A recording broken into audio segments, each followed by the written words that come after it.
All right, we're Jesus, live. Dad. No, we're live. We're doing this. We're doing it live right now. It's Wednesday, December 30th. It is almost that new year. Got that new year shine going on. Attack of the Androids. Welcome. I got to dip out, but this is going to be a great show. I'm told. Told that this will be a good one. Centuries, we've been warned about little green men. Now, they're coming. They're coming for you. Prepare for the attack of the android.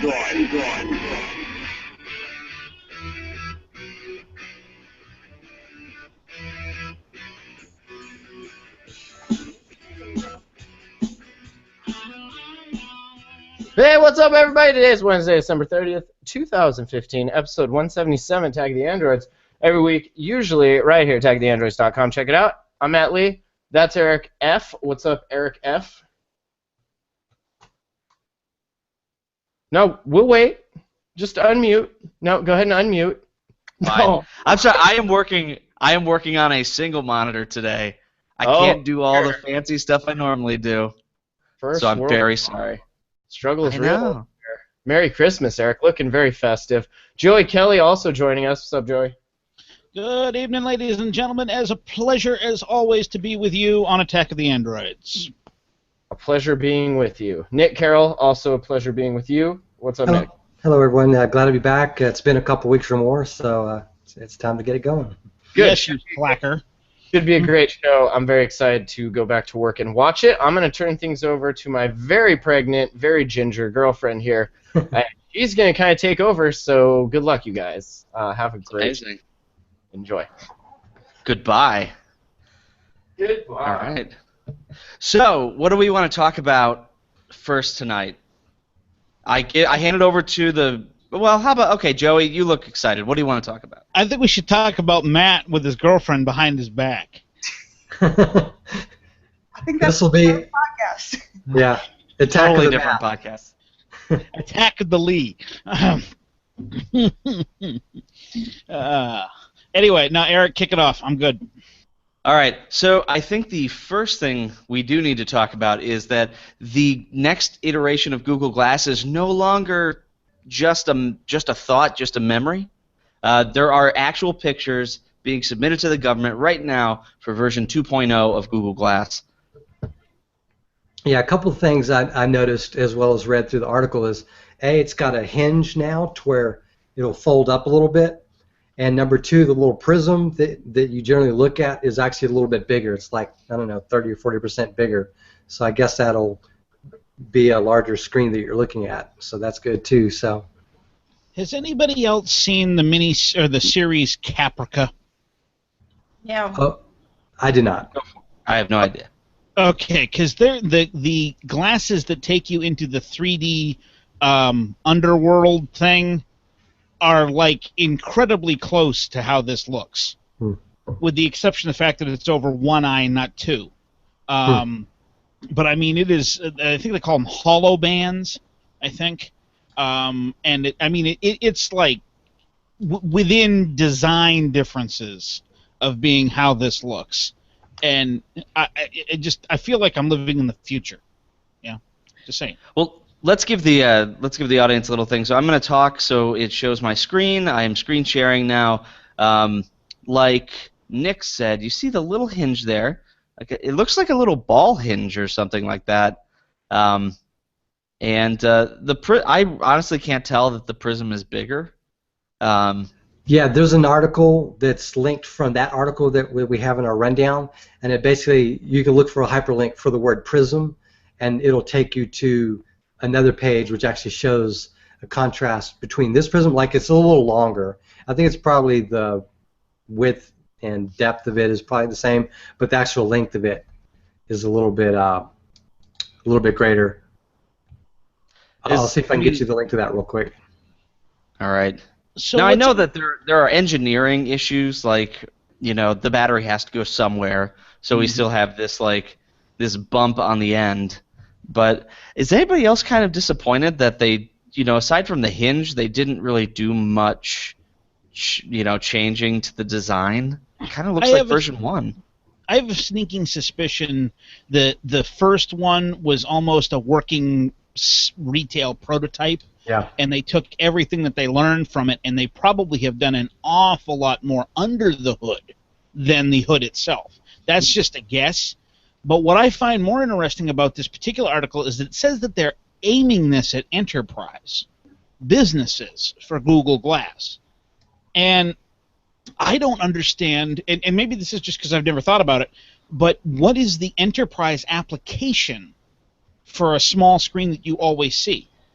Well, I know for one, I don't know about the uses so much, but I'd read somewhere that they're trying to make it a little bit more durable, so that would be something if you're going to be using it on the construction side or maybe, in more adventurous, terrains or something. But as far as the uses, probably the same ones that you would have before, like you're in surgery, you want some sort of a heads-up display, maybe communication if you're doing something and you have both hands full. I'm not really sure. So probably a lot of different options. And if you look at my screen, you'll see that there's the Explorer Edition on the left and the Enterprise Edition on the right.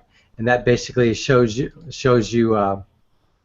that it's a little bit longer. It looks like it's roughly the same thing here, but I wonder if the pricing is going to be similar to about $1,500. So. Well, if it truly is only available to Glass for Work partners or startups, then yeah, I mean they could. I could see it going both ways. They could charge $1,500 because they'll just say, well, they can pay for it through a business, or possibly give some away for free. I don't know. I'm sort of split on it. I understand why they wouldn't make it available to the public, but I don't necessarily buy the working prototype argument just for the fact that this thing was out for how many years? 3 2 years? Yeah, 3 years? Yeah. I mean, it's. Yeah, I thought it was a good product, and they just had to come up with a slightly better iteration, make it somewhat cheaper, and then let it go out there. Then they basically went silent, and they didn't have this pretty good working product, I absolutely love one of the comments on the on the front page here of this, and the comment is, "Oh, so a foldable bad idea." Yeah, I saw that. Yeah. It's only bad at that price. If it's $300 or something like that, it's a better idea. But if it's $1,500 or more, then a few people are going to buy it outside of the Google fans, and some people genuinely find a use for it. But as you guys know, most of the people that bought the Explorer Edition don't have them or don't use them, so they're just not a commonly used item. So. One of my biggest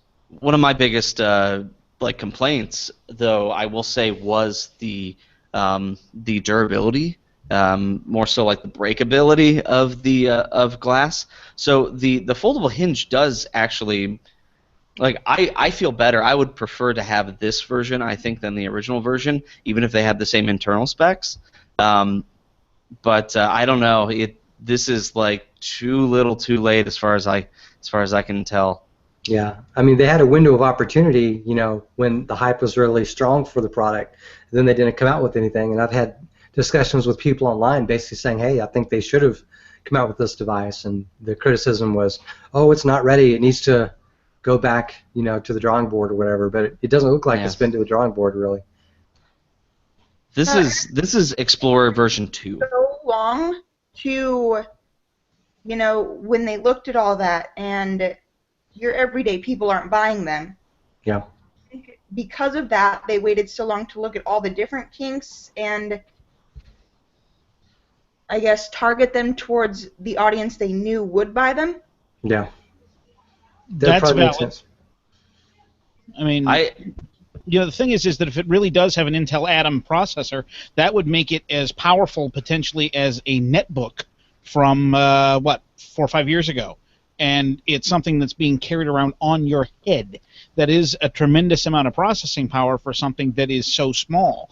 And I mean, that in and of itself is interesting, because if this micro technology can be rolled into future Google devices, what does that say about, maybe earpieces that are actually two-way radios that are only the size of a quarter or something. I mean, the possibilities for this are endless, and this is kind of strikes me as one of those things where it's like the Google driving cars.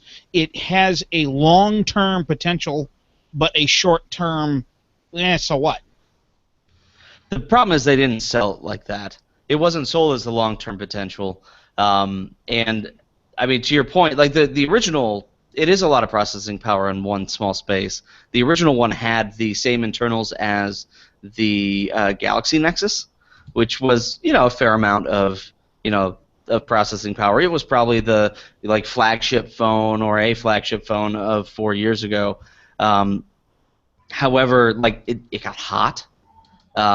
I started having really weird issues with it, like the charging, like the battery, like holding battery power. Really, really terrible lag. Like in the later editions, this to me just seems like this is the version of Glass that we should have seen 6 months later. Yeah. This is what they should have offered for.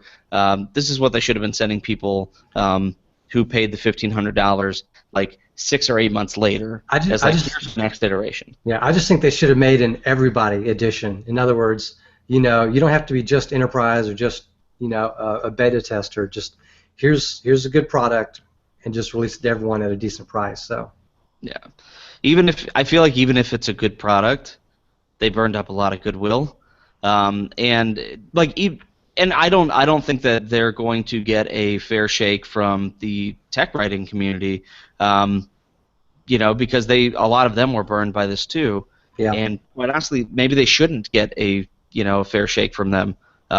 There is something to be said for the past behavior of companies. And there is something to be said for the concept of, like, for instance, not that we like to talk about it a lot, but Apple tends to release products that are with equivalent features to other companies after the other company has released it, and they do that to refine it.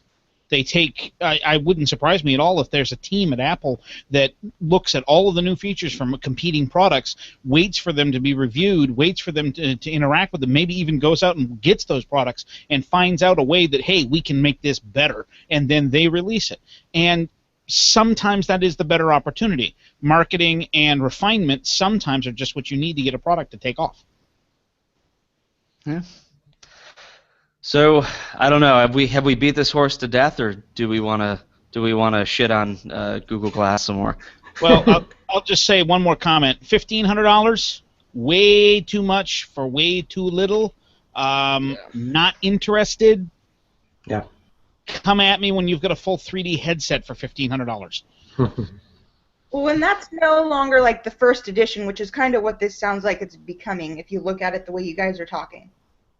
So it's like version 1.5. This stuff first, then they'll come out with a cheaper pair that works for us. The version that's coming out now will be, cheaper 2 years from now, and the, military will have great ones then. Yeah, probably so. That could happen. That may be one of their audiences for this, so who knows? Yeah. Is that how it always goes? I thought it was. All right, so how about... Go ahead, BJ. So next it looks like, what is with this Chairfire update? Chainfire. Chainfire. I screwed it up too. I'm like, what the heck is Chairfire? Are we firing chairs by remote control through Android devices? And then I went, oh no, it's chain. Oh, phew. Whew. That's so much better. I don't feel so bad. Yeah.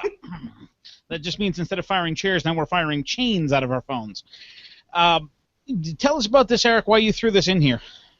So, I don't know. You remember back in the day, it was so difficult to get root. You had to look for your specific device. And then now, even in recent years, with I think it started with Lollipop, Google has been doing a lot on the security end to prevent people from gaining root to their device. The integration of SE Linux and a few other things. So we talked about it in past shows that these newer versions of Android were going to be much more difficult in the gaining root area of development. But this guy Chainfire has been doing a lot of work. He's sort of been on the forefront of making this happen for as many users as possible. And he's just released a very big update to his CF auto root program. And the big update includes support for, I think it's over 300 mobile devices. So the other question, of course, that comes up when you start talking about an auto root thing is why would you want that? And the answer is that you gain root over your device so that you can install or in some cases uninstall software packages that are not specifically prescribed in the Google Play Store or some other reason that you might want that. Quite often this is brought up in the context of buying a device, say like the Amazon Fire products, which have Amazon Fire OS, and you want to gain root on those so that you can reinstall a traditional Android. It's also brought up in other contexts where you want to specifically defeat the onboard device security to do something specific. I've had a little bit of experience with this because I did do this process years ago. Old fans of the show will remember my infamous Nook Color running off of an SD card. And I gotta say, for all of the time and effort invested, that was a absolute total freak horror show for what I got out of it. Yeah. But the pessimist side of me says, why do we need to get root on all of our devices? And if they're making it harder for us to get root on their devices, maybe we should take the hint. Yeah, I think they wanted to play it safe and only give users non-root accounts. So. Well, I personally think that there should be a this is sort of the duct tape MacGyver way of getting root. I think there should be an easier way for people to get root. The same way that nowadays, a lot of times, you can unlock the bootloader very easily using the Android SDK, just the developer tools. So, yeah, maybe it's not the thing that all users need, but it's your device. You paid for it. I don't, taking the hint, well, they can take that hint. It's my device. So I don't see a problem with it necessarily. The only issues that you might run into, stability issues, other weird things, especially if you're trying to put Android on a device that is so locked down like the Nook, as Joey did. Yeah. I still have that laying around here on a shelf, too. Matter of fact, does it still not work?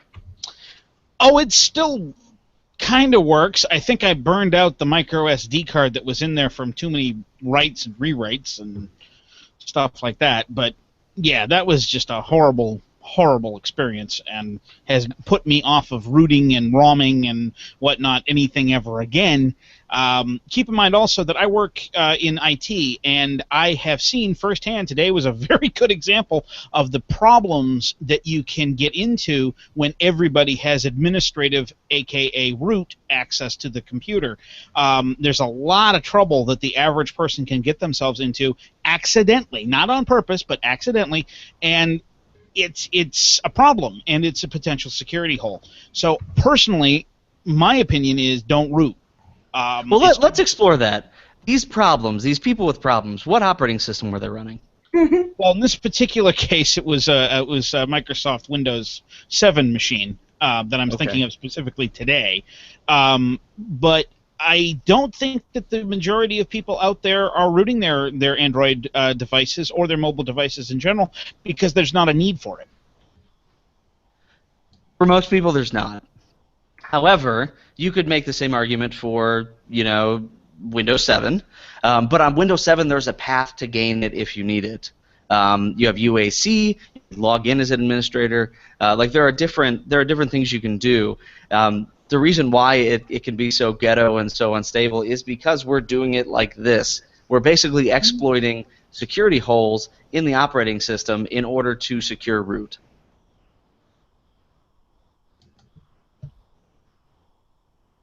Oh well. There you I'll go. still root my device. Why not? Yeah, I'm kind of with him on this. my very first tablet was also a Nook color, and I was this close to rooting it because I couldn't get it to work because I bought it secondhand, and so I had to essentially get the original owner to unregister it so that I could register it in my name. We couldn't locate them, so we ended up having to send it back. Yeah, but I was going to end up having to root it and do a bunch of stuff, and I just gave up. So I ended up getting a Nexus 7, the original Nexus 7 tablet, and my life has been much better since then. So. Matthew got Well, me. I like that one. No, wait, it's a 9. Yeah, it's Nexus 9. That's a good one. It's a good tablet. I do like it. It's plenty. You? I don't need anything special, so. Yeah.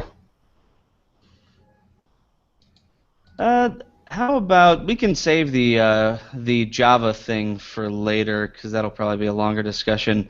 Nick, what do you want to talk about? Pick one.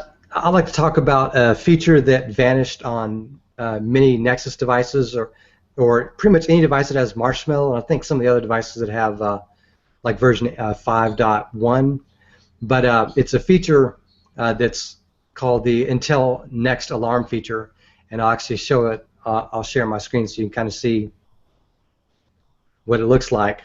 But this here is what you pull down, on your smartphone or your tablet or whatever, and down here it says like Intel your next alarm. Well, that feature has been missing, as of I think the 27th, or maybe the 26th, the day after Christmas, and it just went away. And it's something that came out with I think 6.01, but for whatever reason this feature just dropped off, and you can only set your alarm for however many hours away, up to 12 hours. But like for me, I use this as my alarm clock, and I'm quite used to just setting when I go to bed, turn the alarm off, or set the do not disturb until the next alarm comes off. But for whatever reason, there's this interesting bug where I don't know how to explain it, but basically around the 26th, this feature just vanishes. It goes away, and if you set your date back to like the 25th, or you set it to like January 1st or later, this feature will come back, and it's like going to happen like at the end of every month or something. They explain it better in this Android Police article than I could, but it's really aggravating to have, for me, a vital feature end up missing. I guess I'm confused. Why do you figure that that's a vital feature? Just because it's easier than figuring out the number of minutes and hours until your alarm goes off? It's something he's become accustomed to. It's a small thing that he uses. Yeah, like, for example, if your phone vibrates a lot for text or anything like that, and say, you have that, it's not like it goes, like, let's say it's at 10:30 and your alarm goes off at, 6 a.m. the next morning. It's like a 30-minute window between like 9:30 and 10 a.m. where your phone may make other noises, potentially wake you up early. So that would be an example, And also, like, some nights you may go to bed later, some nights you may go to bed earlier. So you have to, like, well, is it nine hours away, or is it like 7 hours away? It's stuff like that. So it's just a pain. So it's easier to just click that one button and be done with it. So. Yeah, I mean, I do use this, by the way, so I'm not talking completely out of context. Yeah. I have mine set up to automatically kick on at, I think it's 11 p.m., Yeah. and to automatically shut off at 6 or 6:30 a.m., despite when my alarm goes off, because, generally I'm up anyway, but, it's possible. But I guess I could see this both ways. For my opinion, if you have it scheduled, your schedule in general doesn't change that radically. Yeah. But I see your point. It's a feature. It's something that you got used to. Why'd it go away? It got me. Well, this is so I've been reading this article that Nick put in the doc. This is purely a bug. This was not a decision. Specifically, Google, in their code, used the wrong method when calling for the date. So they're using something. There's two different methods they could have used: add or roll. And supposedly, roll does not increment. It doesn't increment the dates in the correct way for this to actually work. I haven't looked at the code. I'm just reading sort of the explanation that somebody posted, and a lot of people are agreeing with this.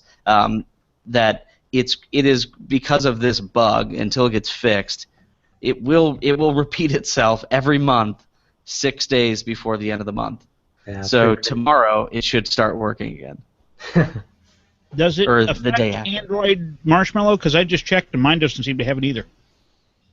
Yeah, it does. So it looks. They don't say. It looks like it's everything from the latest version, 6.01, down to 5.1, which is probably why my phone is also seeing the feature missing. Yeah, for me this is important because there's 5 days out of the week, and I often vary my alarms if I need to wake up earlier to help my wife with the kids or whatever. So Well, onto some more important issues. We have a request from the chat room to discuss some game that maybe has something to do with ISIS. BJ, can you please enlighten us a little bit on this this game that you're playing? It does not. He's just being a dick. But it's just a stupid game that came from one of the, it was on, what do you call it, the Google Play Store. Okay. And it is just, it's Nothing called, bad ever came from there. Go on. right? Google, it's called Dead Walk: The Last War. It's just like is it the one where you're just running through a field or something? if you're playing by yourself, there's you can like a little zombie hunt, and then you can go onto the big map and play with everybody else, and it becomes more like Risk, where you're working as teams to take down capitals or continent looking like things. And he seems to think that the battles happen when something big's happening, but he really doesn't pay attention to the fact that the big battle happens every Saturday, so if something blew up every Saturday, then I'd feel more like he might be right. It does blow up every Saturday. Have you seen the news? Does your team happen to have a black flag? Whoa. Oh, okay. Flag. Okay. Makers. No judgment. But we cannot. We cannot honestly recommend this game though, since it is in support of ISIS, as you've just admitted. So There's actually a problem, though. Oh, you found it. we Yeah. did. Yeah, here's the game. It looks kind of like StarCraft or something. Like it's top down, where you're controlling like units of people. Is that the basic idea? Yeah. Did you guys ever play Replus or anything like that? I don't think so. Looks vaguely like Command and Conquer. You're pretty. Or my personal favorite, Total Annihilation. Yeah. I mean, it's just a war game. Which, I like this. I'm looking at it and it says this app is incompatible with all of your devices. Funny, that's Holy exactly crap. what my dating profile says. Oh, As of the other day, it was actually down and wouldn't even let you get it from the App Store. yeah, it's incompatible with all mine too. Interesting. Yeah, there's a lot of 1 stars on here. A lot of 1 stars. They changed the developer that made it, sold it, and it's kind of gone downhill since then. Oh. I mean, same rules and anything like that hasn't changed. The battle that's all still the same, but the actual if there's a fluke in the game or something that needs to be fixed, and you send shit to developers telling them this shit's broken. Takes a lot longer to get fixed as to where they used to fix it in maybe 12 hours. They'd shut the server down, fix it and done. Now, maybe a week. Jesus. You should see that comment Nick just flipped past. I quit. Your update sucks. Yeah, there it is. Update fail. What happened, devs? We were having too much fun? Yeah. No haters there. No, No. a lot of pissed off people. Honestly, this sounds like War of the Trolls. Is it back up on there, though? Yeah. It seems like it's there, but you just can't get it. So that's good. Yeah, so you can't get into it anyways, so no new friends. Over 1 million installs. That's a lot of people. Well, half of them are bots. It's fine. Yeah. And the other Since we're half. talking about games, there's a Droid Life article. You see the favorite games of 2015 of Tim Otato from Droid Life. Oh yeah, Tim. Did you guys play any of these games? All of these games? Some of these games? It's the only game I've ever played. Well, I played Grepless back years ago, but I don't really play a whole lot of games because I get really stuck on them when I do. So I just try and keep them off my phone. Well, you have that tablet, though. I know. You're not doing any... I mean, the one game that you do play doesn't work anymore, so you could probably install one of these. Something to do while you're in labor. I recommend Bridge Constructor. You get to build bridges, not blow them up. Much more wholesome. But I've always been a war game person, though. yeah, but the Bridge Constructor is much more child friendly. She's not playing it. She's gonna have years before she has to worry about that. Yet. Yeah. Mm-hmm. What would the most child-friendly tablet be? Kindle Fire for kids. Yeah, I was gonna say with that huge bumper on it. Yep. Yeah. And they're only, what are they, Nick? With the bumper, what are they, like $100. $100? $100? Okay. Keep that in mind. So what are all these games that we're looking at? Well, some of these are, at least one of them, Limbo, is a remake of a indie game that was very popular a few years ago. I didn't even know there was a Mortal Kombat 10 or Mortal Kombat X on mobile, but I have seen some of the other games. Fallout Shelter, that was huge. That was one that I played quite a bit. One that I played quite a bit this past year. Oh, here we go. So now Nick is playing. Can y'all hear that? No, but there's great visuals. Screen share doesn't do audio. Cool. Ooh. It does look like a old game or an Android port. I think it is an old game. Now that I think about it, but at the gym for the first time ever. Another version of like Mortal Kombat, really. Yeah, but it can be in your hands on your mobile device. You could play this on your Nexus 9. Yeah. That's Mortal Kombat 10. Download now for free on the Play Store. Probably break my phone. Cause that's that like game where I was always like the button presser, just like no. So I'd probably press too hard on my phone and break it. You should see me playing Soul Calibur on a Nintendo GameCube. The buttons look like they're about ready to melt. Oh wow. Mm-hmm. I got skills. Not. The problem with a lot of these games, I feel like the ones on this list, is that things like Mortal Kombat, they require a real controller. Sort of what BJ was talking about, when you have this thing and you're like slamming your thumbs down on imaginary buttons that they've created on the screen. I don't necessarily think it's a really good gameplay experience. If you look at what Nick's playing, Limbo, like that looks like something you probably could play. I do like the graphics. That's pretty good for a tablet nowadays. You know, we all remember the 8-bit and 16-bit era. Things have much improved. Incidentally, speaking of 8-bit and 16-bit eras, I read a fascinating book on, now I've forgotten the title, but it was, Super Mario. It was how Nintendo conquered the entertainment world. And it was very interesting. A lot of the technical details, that you kind of lose in the experience of playing something. Yeah. Why decisions were made, why things were done.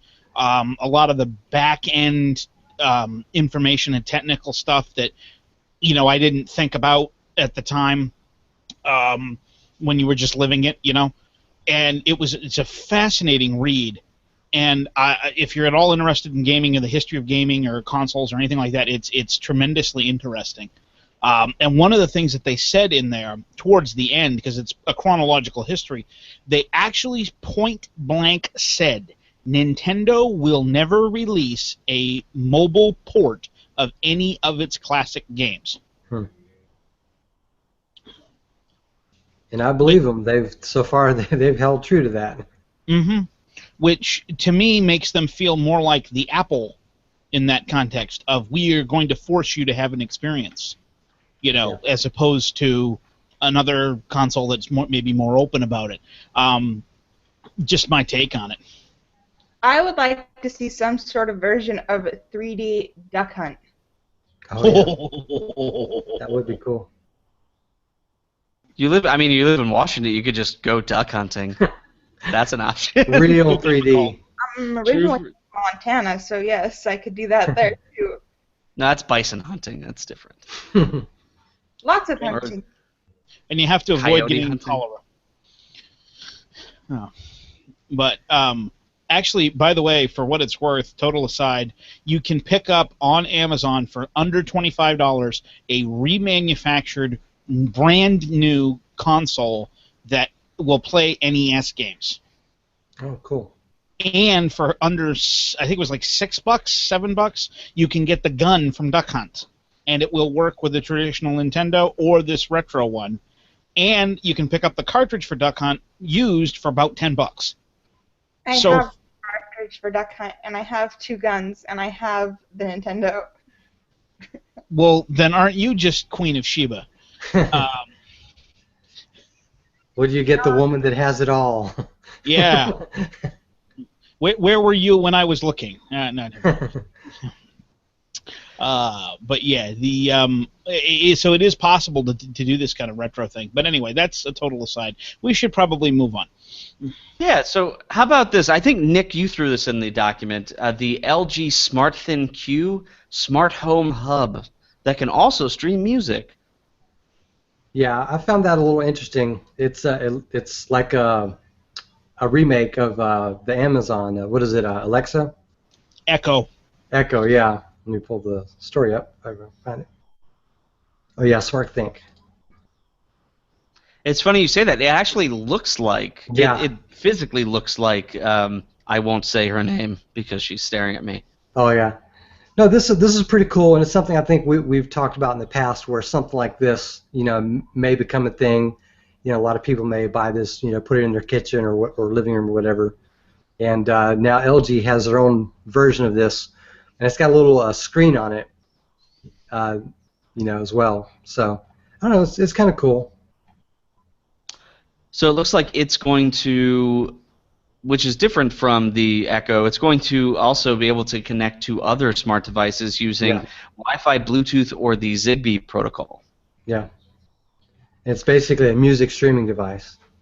This strikes me as not really a competitor to the Echo, although I bet it will be compared to it, simply because it looks similar. This looks like an attempt to be a centralized hub for home automation and monitoring, and I think the Echo is more aimed at being a entertainment device.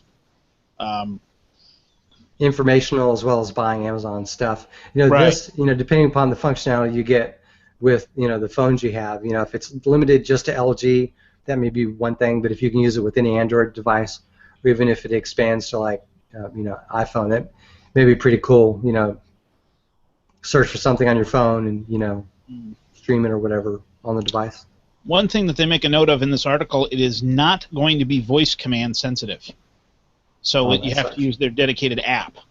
So, like I was saying, this is going to be one of those things that's compared to the Echo, and if they put up a chart of what it does and doesn't do, it's going to say voice commands, no, and people are going to go, oh, I want voice commands, and then you find out that you really don't, because you wind up in that situation where you accidentally kick on your Echo, and you end up buying a gross of rubber dog crap toys from Taiwan because that's what it thinks you meant. Yeah, this is one of the sea of things we're going to end up seeing come out, in a week or two when CES, goes live, all the different gadgets, smartphones, etc. So Well, Are it any actually. there? What did you say? Are any of you going this year to the CES in? No, not any of us. We used to have someone, Ant Pruitt. He would go. He's gone at least a couple years. I think Matt With went him once. Yeah, Matt went last year as well. So I was supposed to go this year, but then my boss decided to have a baby, so I'm here minding the store while he's off doing that. Your boss is Matt Lee. My boss is Matt Lee. Matt's having a baby. Surprise, BJ. All right. Um, yeah, I think we're going to see more of this at CES. One thing I will say though, the Echo does it does also do home automation stuff, but they've added these features in quietly since the beginning.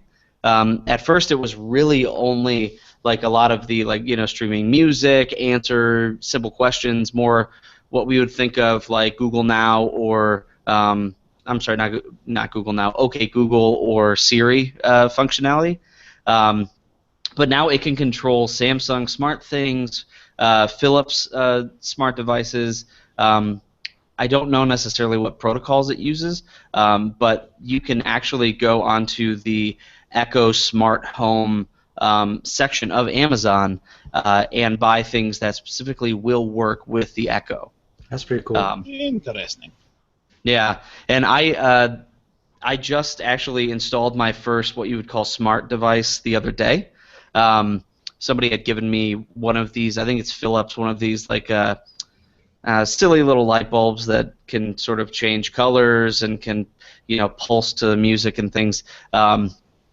I just haven't gotten it set up with the Echo yet, but yeah, it could be interesting. Have those in the kitchen. Do you?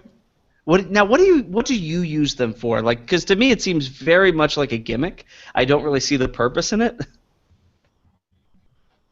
Yeah, she's shaking her head. She's like, I don't even know. Was that a Matt purchase? Mm-hmm. Yeah. See. Yes. The boys decided they needed them. Now they use them at different like blue with all the lights shut off is video game color. Like that's Okay.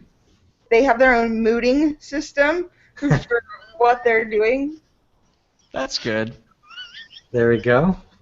A mooting system. I kind of like having some regular light in my kitchen so I can cook. Yeah.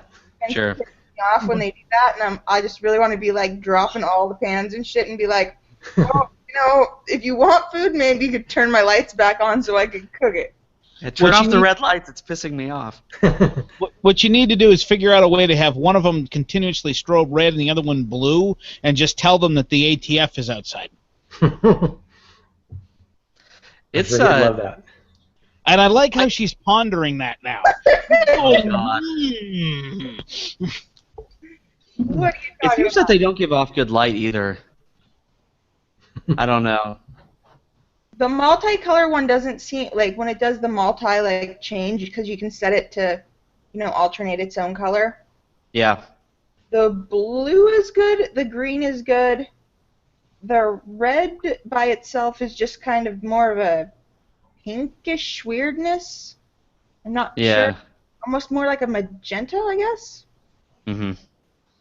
But as long as you like the blue itself is good, but when you do any of the alternation of it, when they're swapping into different, I don't like that. I don't think Yeah. it pops well. I'm not so sure that this is the future of, like this is not like the future home.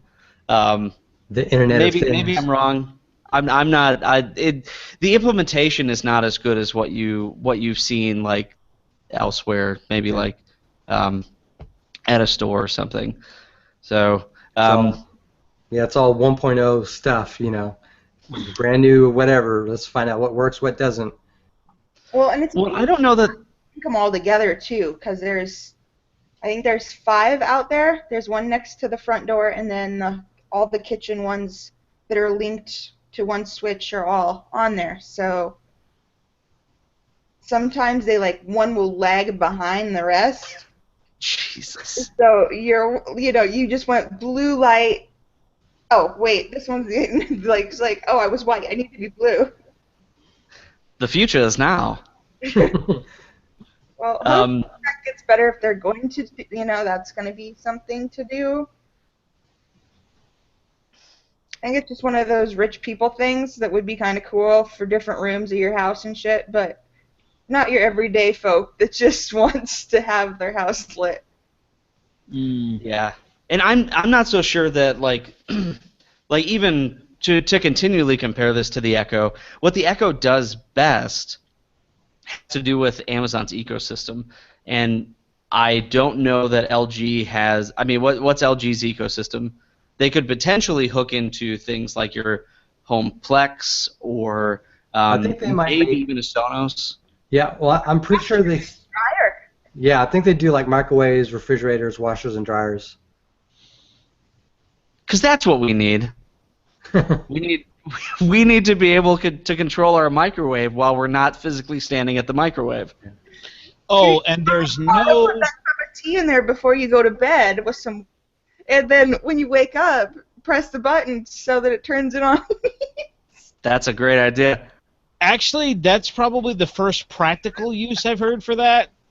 I've heard a lot of impractical ones, but I'm just loving this. The idea. Hey, let's automate all of our appliances and make them all web capable, and then when we get hacked, we'll be able to be poisoned to death by our own microwaves on high for 8 hours. Okay, there's limits to this stuff where sometimes It's what the terrorists want. They want us to load up our silverware into the microwave and then tell Alexa to do it. The problem is that this is one of those things where a little bit is okay, but going the whole hog is disturbing and weird. Which, incidentally, is another thing I've been told about my dating profile. But hey, but I digress. So Joey, you seem really. And tell you where to kink it and twist it. I didn't hear all of that, but I heard kink and swish, and now I'm in squish, and now I'm intrigued. But anyway, we'll talk about that after the show. Joey, can you explain to me?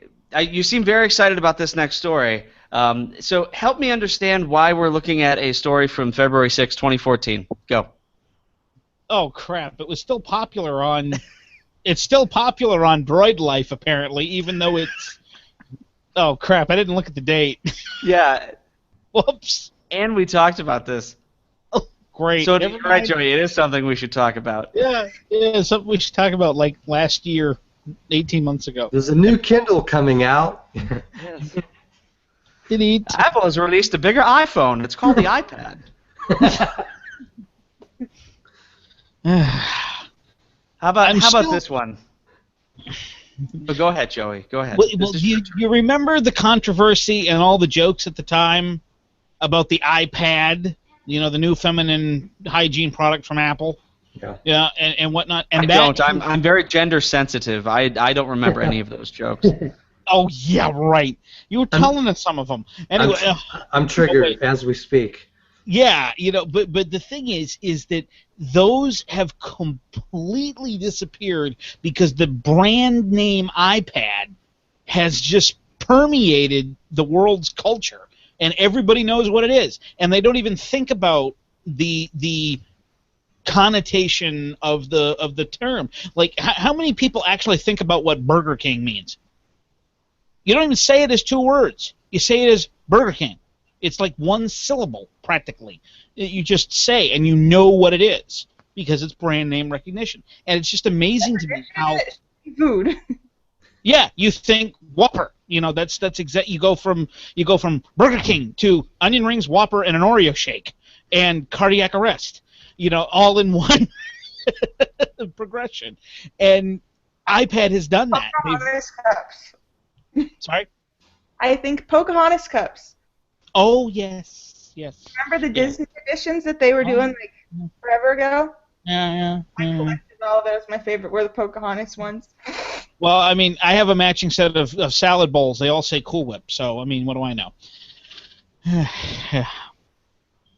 Well, On that sad, happy note, um, Google is apparently ditching the Oracle proprietary version of Java for the open source OpenJDK in the next version of Android, according to VentureBeat.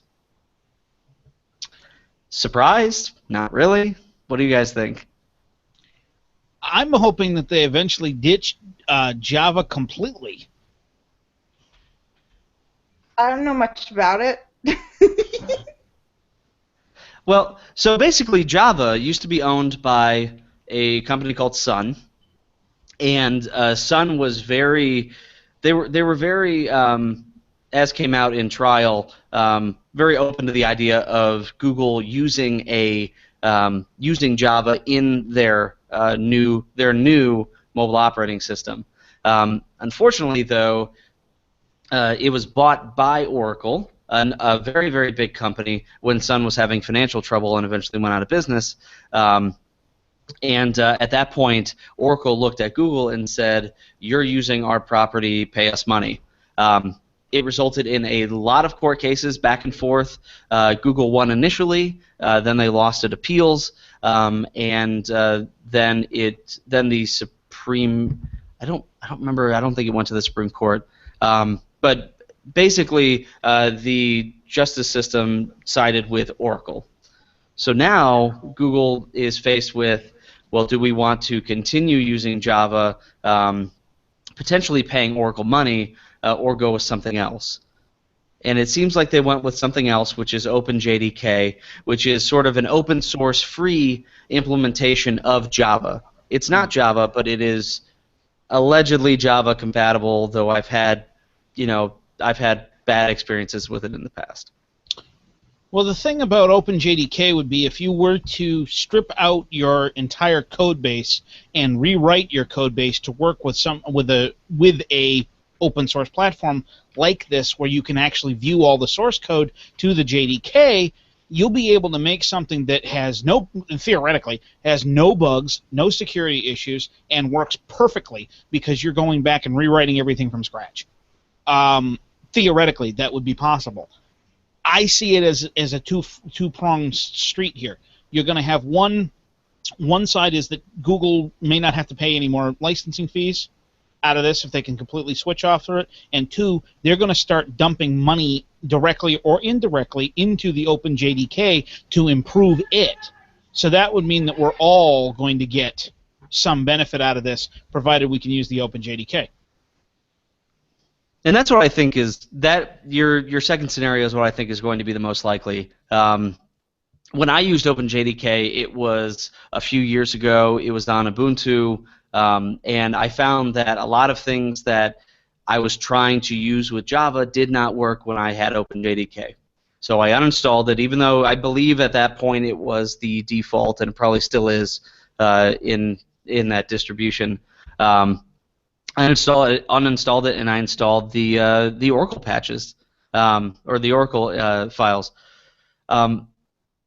I can totally see Google doing what it's done before, and that is, saying we're going to use this, and just assigning a bunch of developers, contributing a bunch of code, patches, etc., to make it something that is usable for them, which is in turn much better for the rest of the community. Now, when you went to the Oracle patches, did they tell you that you were the one?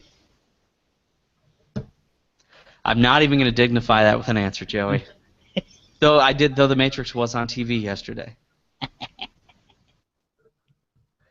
So, I don't know. It wasn't surprising to me. And do you guys have any other thoughts? Would have been nice if Shane were on. Unfortunately, he's not. Okay. Do not. What's that? I do not have any more thoughts on it. I think that'd be kind of cool to get away from Java itself.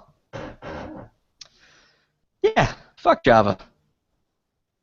Next story. I don't know. What do you guys want to talk about? We can talk HTC. We can talk this next book, the 2-in-1 Android tablet. Yeah, the next book looks kind of cool. It's about the size of a Chromebook, but it's an Android tablet. It's a little bit thinner. It's almost really the size of an Ultrabook. but it's based on Android, and it's something that I guess the Pixel C is not, in that it's a convertible, but this one is fairly inexpensive. It's likely going to come out at $220, and it's another one of those CES items, that's being announced. But it's got an Atom processor, 2 gigs of RAM, 64 gigs of storage, and it's basically a tablet with a keyboard, and it functions as a notebook and as a 2-in-1, where it's a tablet as well. And the only downside is it's a 1366 by 768 screen. It's an 11.6-inch screen, but I don't know. It's got some potential. I just wish the screen size was a little bit larger, but it's a new item that's coming out. Android 5.1 Lollipop on it, so. Yeah, something sort of newer. Like, why doesn't it have Marshmallow on it if it's coming out and it's something new? I don't understand that. It just may take time for them to vet the new operating system and put it on it. So it may be something that's released, a few months after the product comes out. For example, there may be an update. It's common to buy a device like an Android device, and as soon as you get it, there's an update out of the box. So it could be an update that's available by the time it's actually released and for sale. So. Well, it was probably so far through the production, manufacturing, and testing that Marshmallow came out. When was it? It was November, I believe, right? Or no, it was October. So it was far enough down the path probably that they were like, yeah, we don't want to deal with it. I personally, I'm with you, BJ. It would have been better to release it with Marshmallow, because otherwise it looks like any other multitude of jank Android crap that you could buy for cheap.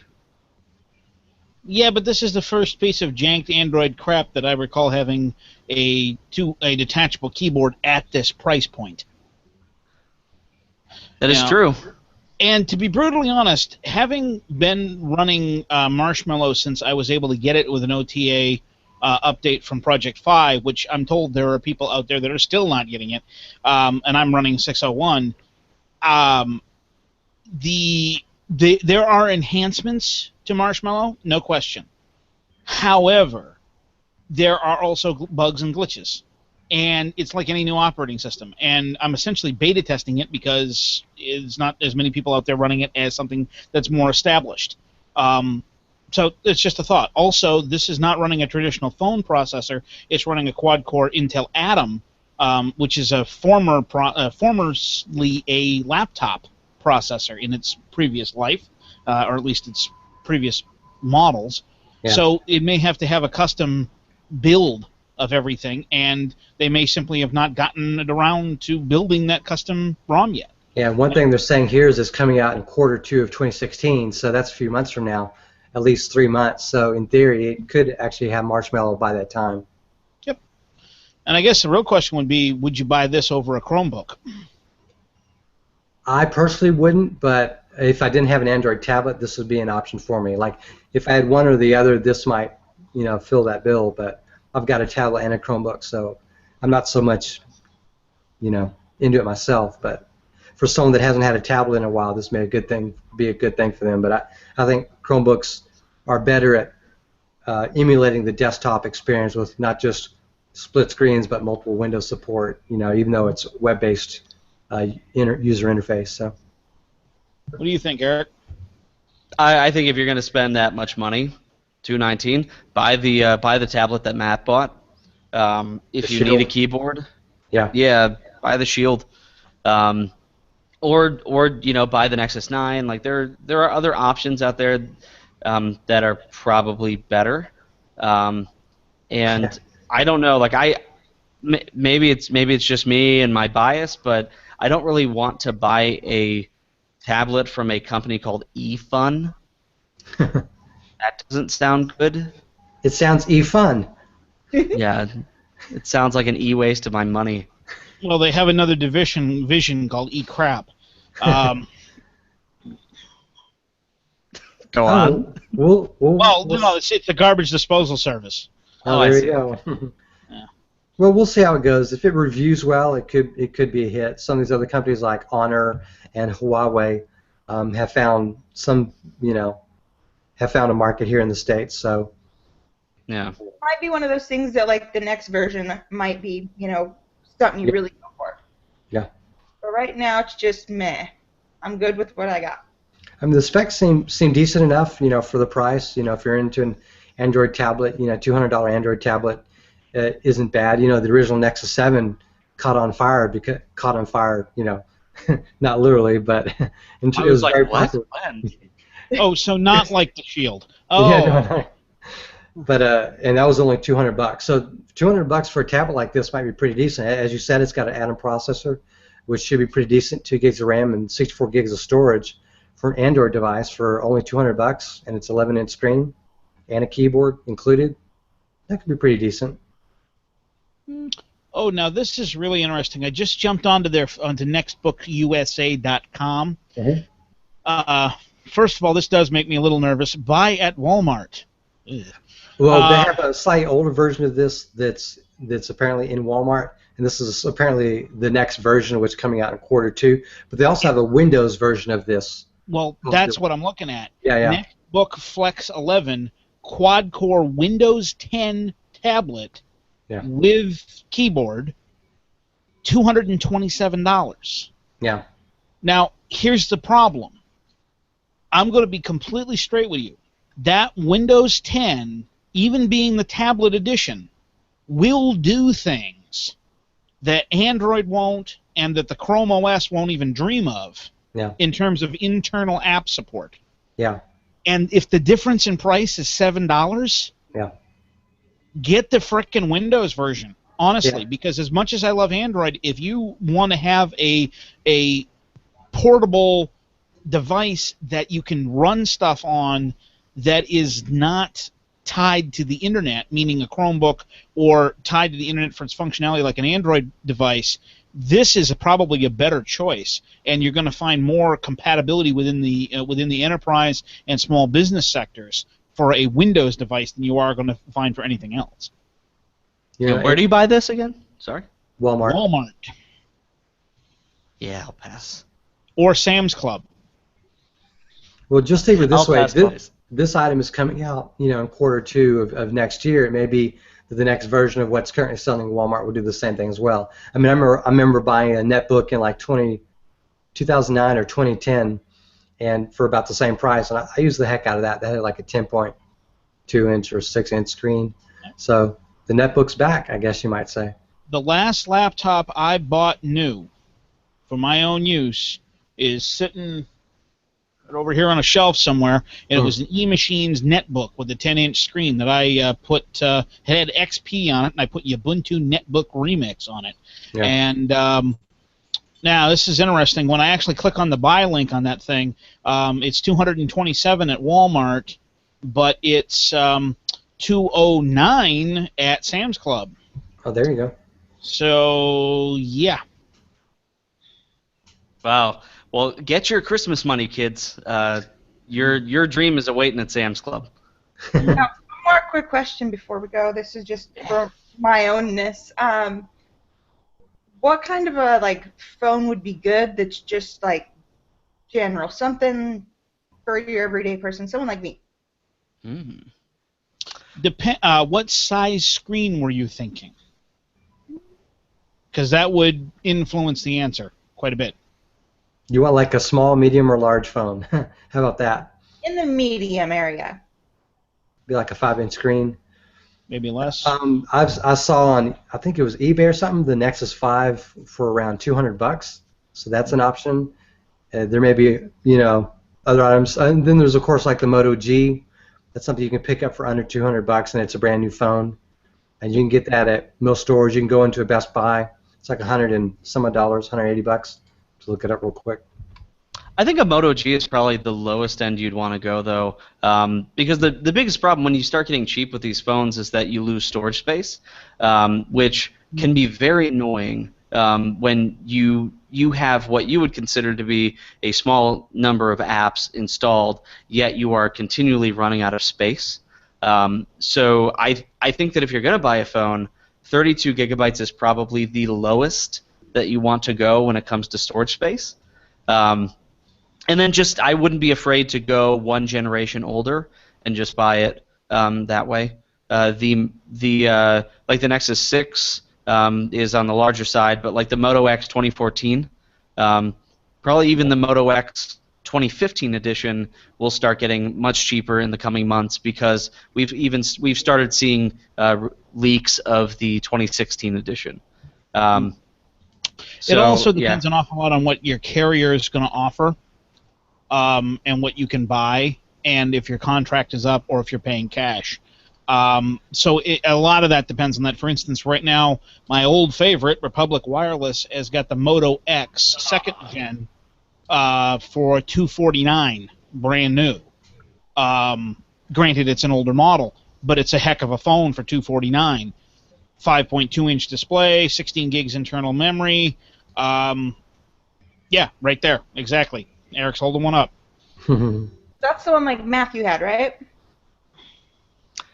He had the Moto X, the original edition. This is the year afterwards, and what he has currently is the Nexus 6, and the Nexus 6 is, well, it's too big, but the Nexus 6 is the same phone as the Moto X 2014. It's just bigger, so they have the same internals for the most part. Yeah. Are you looking for a new phone? Like, the X would probably be. That would definitely be an option. I think the X is good, and if you're going to be on Verizon, like it's an option. Because do you use Verizon as well or no? No, actually, I have AT&T. Ah, that's even easier. You could buy all these multitude of unlocked phones. I would still probably go like Moto X, but a really good resource is swappa.com, SWAPPA. It's just a bunch of people like us trying to get rid of their old stuff so they can buy the new hotness. You can very often get a good deal. Nice. I'll have to look into that. Cool. I still haven't got my Christmas present from Matt, so. I know the feeling. My wife and I, we didn't really get Christmas presents for each other as much because we gave it all to the kids. So what can you do? I got a shirt. That was about it. Well, he told me I can have one. I just haven't told him anything. So I feel like a phone would be a good start. Yeah, that'd Perfect. be a good present. And go for the nice, expensive one. I should, but pretty simple. Okay. Well, I think that's it. That is the show. If you want to email us, you can email us at show@attackoftheandroids.com. You can even visit us on our website at www.attackoftheandroids.com. I'm Eric Finkenbeiner. That's Nick over here. Then there's Joey. And BJ, thank you for sitting in tonight. Of course. And we will see you next week. Bye. See ya.